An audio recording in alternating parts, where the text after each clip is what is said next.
दोस्तों स्वागत है आपका टू जेड अकाउंटिंग स्कूल में। आज की इस वीडियो में हम डिस्कस करेंगे डेट टू इक्विटी रेशो के बारे में।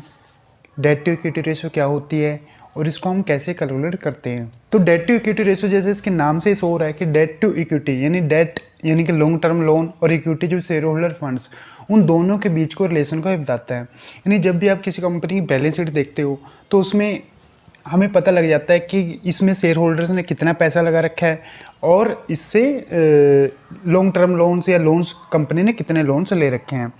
तो उस दोनों के रेशो को जानने के लिए हम डेट टू इक्विटी रेशो को कैलकुलेट करते हैं।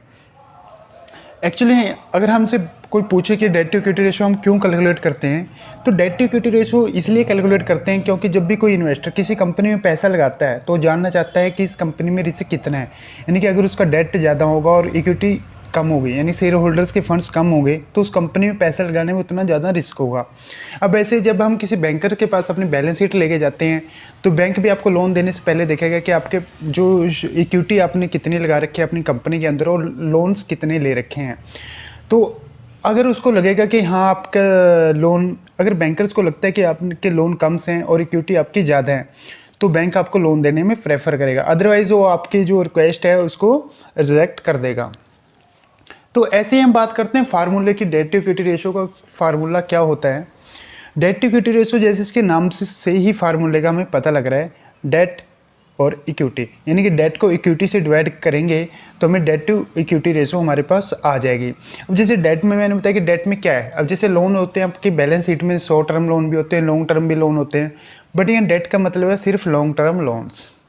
और उसके अलावा इक्विटी में क्या शामिल होता है, equity equal to shareholder funds यानी कि शेयर होल्डर फंड्स में क्या शामिल करते हैं हम, शेयर कैपिटल, चाहे वो इक्विटी शेयर कैपिटल हो, प्रेफरेंस शेयर कैपिटल हो या रिजर्व एंड सरप्लस, तो सारे मिला के हम इसको इक्विटी बोलते हैं। तो अब हम एक एग्जांपल के द्वारा जान लेते हैं कि डेट टू इक्विटी रेशो को हम कैसे कैलकुलेट करते हैं।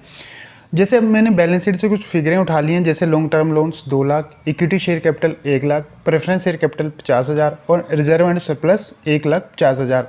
तो अब मैं डेट जो मेरे यहाँ 2 लाख रुपए के हैं और जो मेरी इक्विटी है यानी जो शेयर होल्डर फंड्स हैं वो हैं 1 लाख प्लस 50,000 प्लस 1,50,000 यानी टोटल हो गए 3 लाख। अब मैं डेट मेरे 2 लाख है, इक्विटी मेरी 3 लाख है और 2 लाख को मैं 3 लाख से डिवाइड करूंगा तो मेरी जो आंसर आएगा वो 0.66 आएगा, यानी कि 0.66 टाइम आपकी डेट इक्विटी रेशो आ गई।